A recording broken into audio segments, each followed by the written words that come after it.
আমার সন্তান দুটো এতিম হয়েছে, আমি এই বয়সে বিধবা হয়েছি। আজকে 41 দিয়ে কেউ আমাকে ফোন দিয়া বলে না তোমার কি লাগবে, তোমার কি খাইতে মন চায়, তোমার কি লাগবে। আমার হাজবেন্ড মাত্র 6 বছরের সংসার, আমার 2টা ছেলে, একজন 5 বছর আর একজন 3 বছর।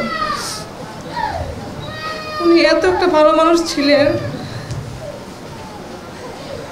কোনোদিন আমি একটা রাগ করে কথা বলে উনি উত্তর দেয়নি, আমাকে কোনোদিন কোনো কিছুর অভাব দেয়নি। 19 জুলাই শুক্রবার সকালে ওনাকে আমি অনেক ভাতা দিয়েছিলাম যাওয়ার জন্য। আমি বলছি তুমি যদি যাও আমার লাশের উপর দিয়ে যাবা, আমার টাকা পয়সা কিছু পাই না, আমার তোমার দরকার, আর কিছু দরকার নেই। ওনাকে আমি 12টা পর্যন্ত আটকাই, তারপর ওনার একটা কল আসতো, উনি আমাকে আমার চোখে ফাঁকি দিয়ে চলে যায়। তারপর ওনার সাথে আমাকে লাস্ট কথা হয় 5টা 30-এ, উনি মারা যায় 5টা 40-এ। 5টা 50-এ আমার বাসায় খবর আসছে যে উনি গুলি খেয়েছে, তখনও জানতাম উনি মারা গেছে।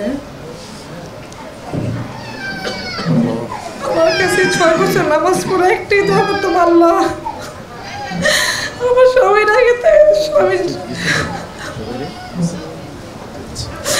আমার স্বামীর আগে যেন আমি এই দুনিয়া থেকে বিদায় নিয়ে আনলো।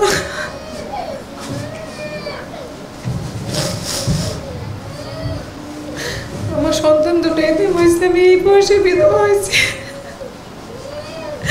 আজকে 41 দিয়ে কেউ আমাকে ফোন দিয়া বলে না তোমার কি লাগবে, তোমার কি খাইতে মন চায়, তোমার কি লাগবে, তুমি কেমন আছো।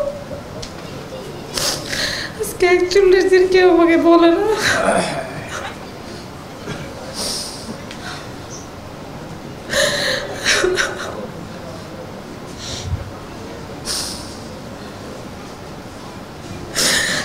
কিভাবে বলবো,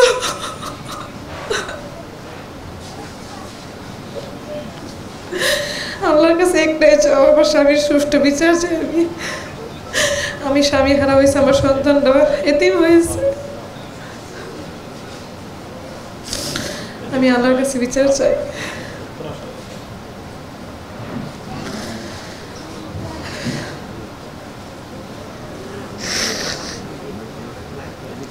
আসসালামু আলাইকুম।